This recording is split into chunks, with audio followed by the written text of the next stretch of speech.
He has a chip on his shoulder refers to someone walking around looking for a fight. David may not have been walking around with a chip on his shoulder in 1 Samuel 25, but when his men got back from begging Nabal for food, one was certainly knocked off. Nabal's insulting reply sent David into an unrighteous, murderous rage that was only soothed by a much softer hand. Today's Morning Minutes in the Bible looks at the attitude necessary to avoid such ungodly anger. Shoulder Chips by Robert F. Turner, from Plain Talk Magazine, October 1966. He walked right past me and did not even speak. It never occurs to the self-centered man that perhaps you were on your way to greet a visitor, about whom he should have been thinking. It may have been a compliment to the man you passed, thinking him a faithful brother who did not need the attention you felt another required. But the chip on his shoulder is delicately balanced, and woe to him who moves it. Such childishness ill becomes any Christian. We must outgrow it. Shoulder chips are prime indicators of self-centeredness and are usually coupled with a feeling of inferiority, although the victim may never admit as much.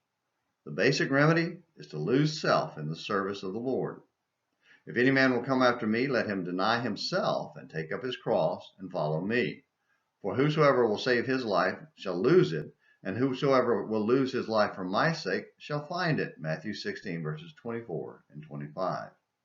The most lowly Christian, as men reckon, is a brother of the Lord and should hold his head high. Hebrews 2, verse 11. Such men learn to do nothing through strife or vainglory, but in lowliness of mind let each esteem other better than himself. Philippians 2, verses 3 and following. With such an attitude, we are above personal insults. If God be for us, who can be against us? Romans 8, verse 31. The person who thinks everything said is directed at him very likely thinks of himself more highly than he ought to think. Romans 12, verse 3. Those who think soberly rarely become upset by the trivia of life. In Paul's panegyric on love, he says, "Love doth not behave itself unseemly, seeketh not her own, is not easily provoked, thinketh no evil." 1 Corinthians 13, verse 5. A Christian cultivates these characteristics, and with such the shoulder chips and touchy-feeling vanish away. Admittedly, this is not a goal easily reached, but it is one toward which all Christians press. If I am constantly and easily provoked, it is barely possible that I am the Johnny who is out of step, especially if the provocation has personal cast. A philosophy instructor once said that some dogs bark at any and everything because they have no magnanimity of soul. I had to look it up. He left the impression that some folk have no more soul than a dog. Well, I will concede that some are not half so friendly.